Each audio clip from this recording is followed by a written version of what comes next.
Welcome students. Second year കെമിസ്ട്രിയിലെ 4ാമത്തെ unit chemical kinetics. ഇതിൻ്റെ ആദ്യ പാർട്ടാണ് ഞാൻ ഇന്നിവിടെ പ്രസൻറ്റ് ചെയ്യുന്നത്. For any chemical reaction, the scientist tries to find out 3 factors. First, about the feasibility of reaction. Feasibility means whether the reaction is possible or not. എന്താണ്, ഒരു രാസപ്രവർത്തനം സാധ്യമാണോ അല്ലയോ എന്ന് പറയുന്നതാണ് ഫീസിബിലിറ്റി. അതെങ്ങനെ പ്രെഡിക്റ്റ് ചെയ്യാൻ കഴിയും? ഫീസിബിലിറ്റി പ്രെഡിക്റ്റ് ചെയ്യാൻ നമ്മൾ തെർമോഡൈനാമിക്സ് യൂസ് ചെയ്യുന്നു. If free energy change of reaction delta G is negative, that process is feasible. Then the second factor is about the extent of reaction. What is meant by extent of reaction? It means how much of reaction proceeds before attaining equilibrium. Equilibrium ആവുന്നതിന് മുൻപ് എത്രമാത്രം അഭികാരകങ്ങൾ ഉൽപ്പന്നങ്ങളായി മാറി, അതാണ് extent of reaction. And it can be studied using equilibrium. ഇനി മൂന്നാമത്തെ factor, that is about the speed of reaction or rate of reaction. The speed of a reaction, that is very important factor, and it can be studied using chemical kinetics. Thermodynamically possible ആയിട്ടുള്ള പല റിയാക്ഷൻസും ഉണ്ട്. പക്ഷെ അതിന് സ്പീഡിനനുസരിച്ചാണ് നമുക്കതിൽ നിന്ന് എത്രമാത്രം product form ചെയ്യാൻ കഴിയുമെന്നുള്ളത് depend ചെയ്യാം. ഒരു ഉദാഹരണം, ഡയമണ്ടിനെ ഗ്രാഫൈറ്റ് ആക്കി മാറ്റാൻ കഴിയും. That is A thermodynamically feasible process. പക്ഷേ നമ്മൾ ഡയമണ്ട് എത്ര സമയം വെച്ചിരുന്നാലും അതിനൊരു ചേഞ്ചും നമുക്ക് ഒബ്സർവ് ചെയ്യാൻ പറ്റില്ല. അപ്പോൾ അതിൽ നിന്നും മനസ്സിലാക്കാൻ പറ്റുക, ആ ഒരു കൺവേർഷൻ ഡയമണ്ട് ഗ്രാഫൈറ്റ് ആയിട്ട് മാറുന്നത് തെർമോഡൈനാമിക്കലി പോസിബിൾ ആണെങ്കിലും അതിന് സ്പീഡ് വളരെ കുറവാണ്. അപ്പോൾ റിയാക്ഷൻ്റെ സ്പീഡ് വളരെ ഇമ്പോർട്ടൻ്റ് ആണ്. നമുക്ക് വ്യാവസായിക അടിസ്ഥാനത്തിൽ പല ഉൽപ്പന്നങ്ങളും ഉണ്ടാക്കണമെങ്കിൽ അതിന് നല്ല സ്പീഡിൽ റിയാക്ഷൻ നടത്തണം. ടെമ്പറേച്ചർ, പ്രഷർ, കാറ്റലിസ്റ്റ് ഇതൊക്കെ ഉപയോഗിച്ചുകൊണ്ട് നമുക്ക് റിയാക്ഷൻ്റെ റേറ്റ് ചേഞ്ച് ചെയ്യിക്കാൻ പറ്റും. അപ്പോൾ കെമിക്കൽ കൈനറ്റിക്സിൽ നമ്മൾ സ്റ്റഡി ചെയ്യുന്നത് rate of reaction and factors affecting reaction rates. ഒരു റിയാക്ഷൻ്റെ റേറ്റും അതിനെ അഫക്റ്റ് ചെയ്യുന്ന ഡിഫറെൻറ്റ് ഫാക്ടേഴ്സുമാണ് നമ്മൾ കെമിക്കൽ കൈനറ്റിക്സിൽ സ്റ്റഡി ചെയ്യുക. So, chemical kinetics is the branch of chemistry dealing with the rate of reaction and factors affecting reaction rate. Rate of a reaction. Rate means speed of reaction. ഒരു വാഹനത്തിൻ്റെ speed നമ്മൾ എങ്ങനെയാണ് express ചെയ്യുക? ഒരു നിശ്ചിത സമയത്ത് അത് ട്രാവൽ ചെയ്ത ഡിസ്റ്റൻസ് അതിലാണ് സ്പീഡ് റെപ്രസെൻറ്റ് ചെയ്യുക, അല്ലെങ്കിൽ കിലോമീറ്റേഴ്സ് പെർ അവർ. ഇനി ഒരു രാസപ്രവർത്തനം നടക്കുമ്പോൾ റിയാക്റ്റൻറ്റിൻ്റെയും പ്രോഡക്റ്റിൻ്റെയും ഗാഢതയിലാണ് വ്യത്യാസം ഉണ്ടാവുക. അപ്പോൾ നമുക്കതിൻ്റെ റേറ്റിനെ എക്സ്പ്രസ് ചെയ്യണമെങ്കിൽ concentration change during a time interval, ഒരു നിശ്ചിത സമയത്തിനുള്ളിൽ എത്രമാത്രം കോൺസെൻട്രേഷൻ ചേഞ്ച് ഉണ്ടാവും, അതാണ് rate of reaction. So rate of a reaction is change in concentration divided by time. ഇനി കോൺസെൻട്രേഷനിൽ എന്താ ചേഞ്ച് വരിക? ടൈം പ്രൊസീഡ് ചെയ്യുന്നതനുസരിച്ച് അഭികാരകങ്ങളുടെ കോൺസെൻട്രേഷൻ കുറഞ്ഞു വരും, അതേസമയം ഉൽപ്പന്നത്തിൻ്റെ കോൺസെൻട്രേഷൻ കൂടിക്കൂടി വരും. Concentration of reactant is decreasing with time and that of product is increasing with time. അപ്പോൾ നമുക്കൊരു general expression, R gives P.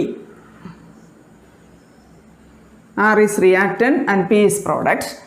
So for this general reaction, the rate can be expressed as rate equal to minus delta R by delta T, or that is equal to plus delta P by delta T. ഇവിടെ റിയാക്റ്റൻറ്റിൻ്റെ കോൺസെൻട്രേഷനിൽ ഉണ്ടാവുന്ന ചേഞ്ചാണ് delta R. ഇവിടെ ഈ square bracket മീൻ ചെയ്യാം molar കോൺസെൻട്രേഷനാണ്. Concentration നമ്മൾ molarity ഉപയോഗിച്ച് express ചെയ്യും, molar concentration. So delta R is change in concentration of reactants during the time delta T. ഇനി നമ്മളിവിടെ ഒരു മൈനസ് സൈൻ യൂസ് ചെയ്യുന്നുണ്ട്. കാരണം ഈ ഡെൽറ്റ ആറിൻ്റെ വാല്യൂ നെഗറ്റീവ് ആയിരിക്കും. കാരണം ഡെൽറ്റ ആർ എന്താ?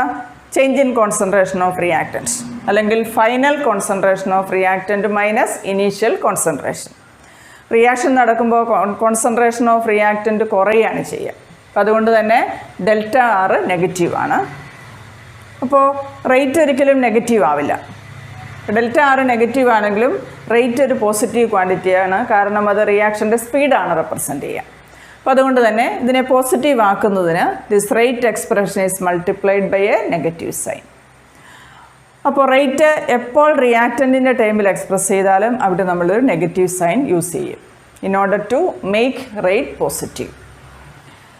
ഇനി rate is also equal to plus delta P by delta T. Delta P is change in concentration of products during the time interval delta T. ഇനി ഇവിടെ ഇത് പോസിറ്റീവാണ്. കാരണം delta P change in concentration of product is always positive. So rate is positive. So rate expression in terms of product is rate equal to plus delta P by delta T, or simply delta P by delta T. ഇനി ഇവിടെ ഈ express ചെയ്യുന്ന rate ഒരു time ഇൻ്റർവെല്ലിലുള്ള റേറ്റാണ്. അപ്പോൾ അങ്ങനെയുള്ള റേറ്റിനെ, അല്ലെങ്കിൽ ഒരു ടൈം ഇൻ്റർവെല്ലിൽ മെഷർ ചെയ്യുന്ന റേറ്റിന് നമ്മൾ ആവറേജ് റേറ്റ് ഓഫ് റിയാക്ഷൻ എന്ന് പറയും. അതിനെ റേറ്റ് ആവറേജ് എന്ന് റെപ്രസെൻ്റ് ചെയ്യാം. Symbolically it is represented as rate average. ഇങ്ങനെ എക്സ്പ്രസ് ചെയ്യും. അപ്പോൾ ഇത് ആവറേജ് റേറ്റ് ആണ് during a definite time interval. ഇനി റേറ്റ് നമുക്ക് ഗ്രാഫിൽ നിന്നും കാൽക്കുലേറ്റ് ചെയ്യാം. അതിന് നമ്മൾ ഉപയോഗിക്കുക കോൺസെൻട്രേഷൻ ടൈം ഗ്രാഫാണ്. Concentration of reactants and product is changing with time. So we can use either concentration of reactant or product in the graph. അപ്പോൾ അല്ലെങ്കിൽ രണ്ടും കൂടിയുള്ള ഗ്രാഫ് യൂസ് ചെയ്യാം. അപ്പോൾ concentration is plotted against time. Then the concentration of reactant is decreasing with time and that of product is increasing with time. ആ ഗ്രാഫിൽ നിന്നും നമുക്ക് ഒരു ടൈം ഇൻ്റർവെല്ലിലുള്ള കോൺസെൻട്രേഷൻ ചേഞ്ച് കണ്ടുപിടിക്കുക. എന്നിട്ട് അതിൻ്റെ റേഷ്യോ എടുത്തു കഴിഞ്ഞാൽ കോൺസെൻട്രേഷൻ ബൈ ടൈം അതെടുത്തു കഴിഞ്ഞാൽ ആവറേജ് റേറ്റ് കാൽക്കുലേറ്റ് ചെയ്യാം. ഇനി ഇങ്ങനെ കാൽക്കുലേറ്റ് ചെയ്യുന്ന റേറ്റ് ഒരു ടൈം ഇൻ്റർവെല്ലിലുള്ളതാണ്. പക്ഷേ റേറ്റ് നമുക്കറിയാം ഓരോ ഇൻസ്റ്റൻറ്റിലും റിയാക്ഷൻ റേറ്റ് ചേഞ്ച് ചെയ്യുന്നു. അപ്പോൾ ആ റേറ്റ് മെഷർ ചെയ്യാൻ വേണ്ടി ഉപയോഗിക്കുന്ന വേറൊരു ടൈമാണ് instantaneous rate of reaction. Rate at a particular instant or very short interval of time, that is called instantaneous rate of reaction. And it can be represented as rate instant R instant എന്ന് ഷോർട്ടാക്കി represent ചെയ്യും. R instant, that is instantaneous rate. ഇനി ഈ റിയാക്ഷൻ്റെ instantaneous റേറ്റിനെ നമുക്കിങ്ങനെ represent ചെയ്യാം. R instant is equal to minus D R by D T, or that is equal to plus D P by D T. ഇവിടെ ഈ D represent ചെയ്യുന്നത് very small change തന്നെയാണ്. D T is very small interval or at an instant, and change in concentration during a very small interval of time, that is represented as instantaneous rate. Instantaneous rate can be calculated from the concentration time graph. Take the slope of the tangent corresponding to the instant to which rate is to be measured. നമുക്ക് rate measure ചെയ്യേണ്ട ഇൻസ്റ്റൻറ്റിന് corresponding ആയിട്ടുള്ള ഗ്രാഫിലുള്ള പോയിന്റിൽ tangent വരയ്ക്കുക, അതിൻ്റെ slope എടുക്കുക. Then the slope of the tangent gives instantaneous rate. ഇന്ന് നമ്മൾ എന്തിനെക്കുറിച്ചൊക്കെയാണ് പഠിച്ചത്? കെമിക്കൽ കൈനറ്റിക്സ് എന്താണ്, branch of chemistry dealing with the rate of reaction and factors affecting reaction rate. ഇനി റേറ്റിനെ എക്സ്പ്രസ് ചെയ്യാനുള്ള രണ്ട് മെത്തേഡ്സ് ഞാൻ പറഞ്ഞു, average rate and instantaneous rate.